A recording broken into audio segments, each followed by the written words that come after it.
नमस्कार, मैं मुकेश स्वामी और आप देख रहे हैं खबर हलचल। साथियों, आपको बता दें कि इस समय जो आप तस्वीरें देख रहे हैं यमुनानगर के जिला उपायुक्त कार्यालय के सभागार कक्ष की आप ये तस्वीरें देख रहे हैं, जिसमें यहाँ स्थानीय प्रशासन के पुलिस अधिकारी और अन्य प्रशासन अधिकारियों के सहित यहाँ बीएसएफ के डीजी स्पेशल बीएसएफ हेडक्वार्टर से एक अधिकारी पहुँचे हैं और जिसमें x paramilitary forces welfare association के अधिकारी भी।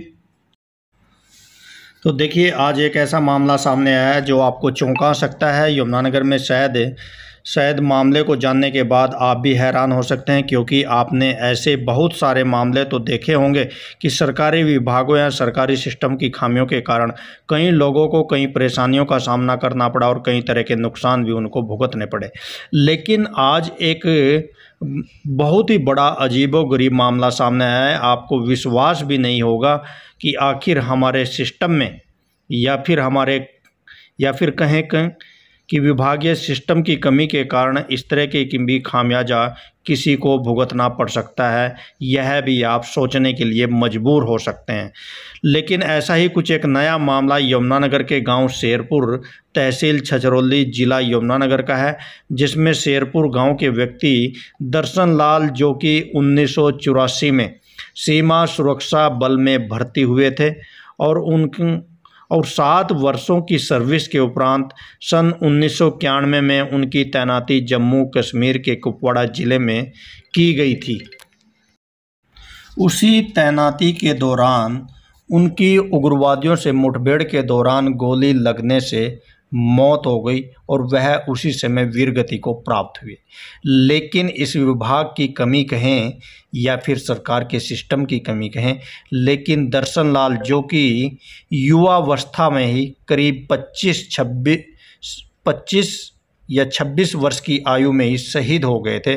और दर्शन लाल शहीद की पत्नी किसी तरह अपने बच्चों के साथ मात्र एक छोटी सी पेंशन के सहारे अपना जीवन यापन कर रही थी। लेकिन उनको 31 वर्षों तक भी शहीद का दर्जा दर्शन लाल को नहीं मिल पाया था। लेकिन जैसे ही शहीद दर्शन लाल की पत्नी जब Devendra Bakshi, president ex paramilitary forces welfare association Yamunanagar व secretary confederation of ex paramilitary forces welfare association के अथक प्रयास एवं पत्राचार से उक्त विधवा को शहीद के विधवा का दर्जा प्राप्त हुआ, जो कि आज दिनांक 10 मार्च 2022 को मुख्यालय स्पेशल डीजी बीएसएफ चंडीगढ़ से आकर अधिकारी श्रीमती अमरजीत कौर विधवा दर्शन लाल को शहीद विधवा प्रमाण पत्र देने के लिए अधिकारी आए। लेकिन सवाल यह है कि आखिर इन सिस्टमों की कमियों का खामियाजा आखिर कब तक इस तरह न जाने और कितने परिवार भुगत रहे होंगे।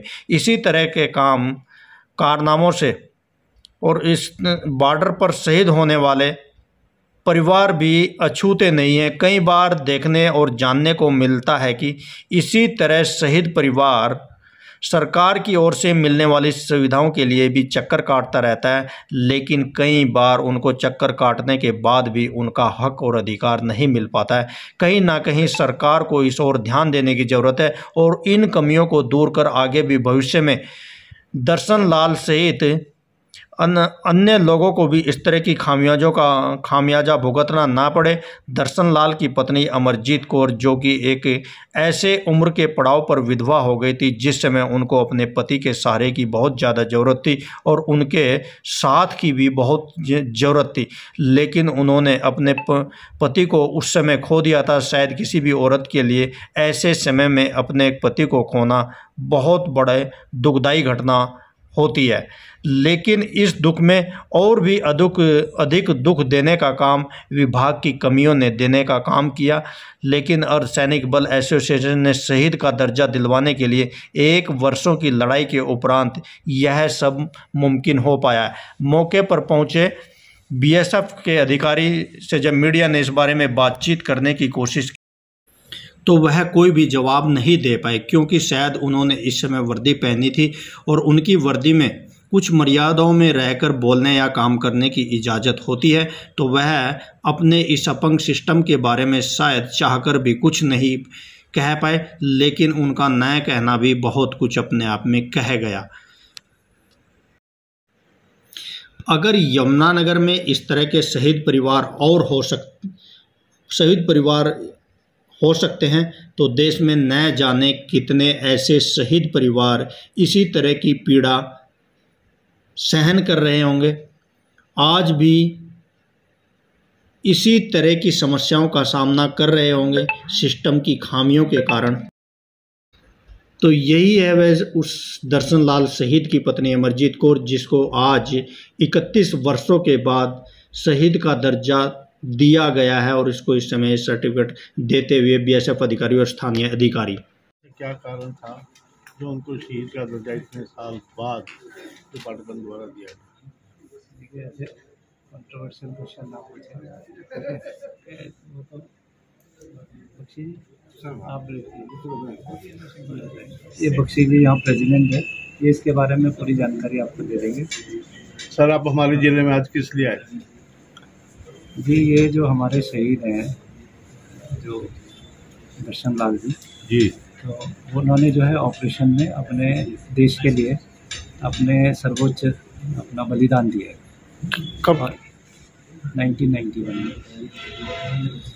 तो 1991 में उन्हें तैनात किया था कश्मीर में उनकी तैनाती थी। उसी दौरान ड्यूटी के दौरान एक ऑपरेशन लॉन्च हुआ। ऑपरेशन लॉन्च में उनके ऊपर जो पार्टी थी, उस पार्टी के सदस्य थे, उस पार्टी के ऊपर आतंकवादियों ने हमला किया। उस हमले में इन्होंने बड़ी बहादुरी से उस पर जवाबी कार्रवाई की। उस जवाबी कार्रवाई में जो है इन्हें ये इंजर्ड हो गए, घायल हो गए, और घायल होने से बाद में ये वीरगति को प्राप्त हुई। तो आज कौन सा सर्टिफिकेट दिया गया है इनको? आज इनको ऑपरेशनल कैजुअलिटी सर्टिफिकेट दिया। तो ये 91 में वीरगति को प्राप्त हुई है और सर्टिफिकेट आज दिया गया है। सर, उसमें इनकी कितनी उम्र रही होगी और सर्विस में कितना समय होगा? इनकी लगभग 25 साल के आसपास इनकी उम्र रही होगी, और तकरीबन क्योंकि 84 में ये भर्ती हुए थे और 91 में शहीद हुए, 7 साल के थे। मैम, क्या कुछ कहना चाहेंगे? इतने दिनों बाद जो है शहीद का दर्जा मिला है, क्या कुछ कहना चाहेंगे? कैसा लगा? मैं तो यही कहना चाहूँगी, इतने दिनों में मेरे हस्बैंड को गति प्राप्त हुई थी। अब तक गवर्नमेंट मतलब बिल्कुल नहीं मेरा ख्याल कराया है। 2 लड़कियाँ थी मेरे पास, मैंने बहुत स्ट्रगल कराया है, और अब जाके मेरे को सर्टिफिकेट मिला है। तो मैं तो यही जैसे कि अगले मेरे के लिए मेरा ख्याल रखते हैं, मेरे बच्चे को नौकरी मिलनी चाहिए। तो मेरे पास 2 ही लड़कियाँ हैं। तो उसके बीच जितना टाइम हुआ अभी तक, जो सर्टिफिकेट 3 साल सरकार की तरफ से कोई सहायता नहीं सरकार की तरफ से मिली है। ये पेंशन ही है जिसके लिए मैंने अपने बच्चे की शादी करी है और उनको पढ़ाया है अपनी लड़कियों। तो ये सब अब कैसे हो पाया? ये पेंशन के जरिए करा नहीं, ये आपको सर्टिफिकेट जो आज मिला है ये कैसे हो पाया जो आज आपको? मैं इनके पास बख्शी जी के पास अपने कागज लेके आई थी, तो इन्होंने फिर मेरे को जगाया और ऐसा वो लेटर लिखा, तब जाके मेरे को सर्टिफिकेट मिल गया बख्शी जी के कारण।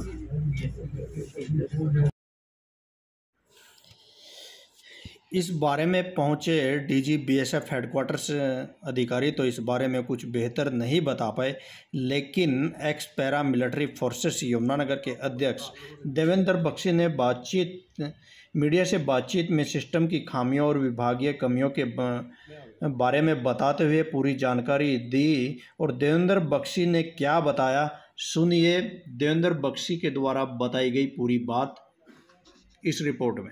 हाँ जी, बख्शी जी, आज ये कार्यक्रम यहाँ पर रखा गया था, क्या कार्यक्रम था, इसके बारे में बताएं। ये कार्यक्रम हमारी ये अमरजीत कौर जो विधवा दर्शन सिंह, इनके हस्बैंड 84 में भर्ती हुए थे और 91 में कुपवाड़ा कश्मीर में मिलिटेंट के साथ इनकाउंटर हुआ, उसमें शहीद हो गए थे। तो इनको जो एक हमारे यहाँ एक सिस्टम होता है कि ऑपरेशनल कैजुअलिटी सर्टिफिकेट दिया जाता है, तो वो ऑपरेशनल कैजुअलिटी सर्टिफिकेट को आज देने के लिए हमारे जो अधिकारीगण हैं चंडीगढ़ से स्पेशल रीजन क्वार्टर से आए हैं, और इसमें सीटीएम साहब ने पार्टिसिपेट किया और डीएसपी साहब भी आए थे। तो अच्छा, जिस तरह से बख्शी जी कथित तौर पर कहा जाता है कि जो पैरामिलिट्री फोर्स या सैनिक बलों के जो लोग हैं उनको सरकार सिविलियन मान रही है, क्या ऐसा है? आपकी बात बिल्कुल सही है। MHA ने एक लेटर जारी किया था जिसमें उन्होंने बोला था कि ये सिविलियन है, जो कि बहुत दुख की बात है। क्योंकि देखो, हिंदुस्तान का कानून बोलता है कि आपको एक ही रूल से गवर्न करेगा। इनका कहने मतलब सिविलियन इसलिए बोलता है क्योंकि CCS 72 रूल के तहत पेंशन देते हैं, और लेकिन जब पनिशमेंट अवार्ड करते हैं तब ये पूरा जो है इसका डिफेंस के एक्ट एंड रूल लगाते हैं पनिशमेंट देने के लिए। तो ये जो दोगली नीति है सरकार की, ये गलत है। क्योंकि जब पनिशमेंट देना तो आप फोर्स के आदमी हो, और जब फैसिलिटी देनी कोई तो आप सिविलियन हो, ये तो जस्टिफाइड नहीं है।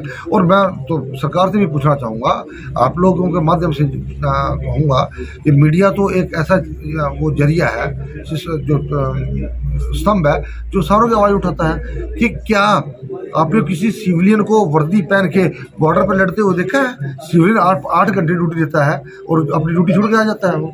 तो कर क्या ये ऐसा करके, मैं बोलता हूँ सरकार अनाउंस करे क्या ये सिविलियन है, या हमारे को क्लियर तो करें। अब सिविलियन है तो हम अपने सिविलियन के हिसाब से चलेंगे, जैसे सिविलियन को लगा हम वैसे काम करेंगे हम भी। फिर कितना समय लग गया इनको जो है न्याय दिलाने में, चिट्ठियां लिखने में मेरे को तकरीबन साल से ऊपर लगा, साल से ज़्यादा लगा मेरे को।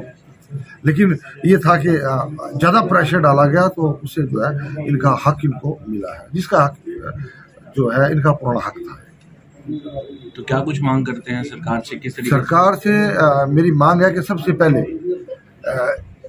इनके हस्बैंड ने 91 में शहादत दी है।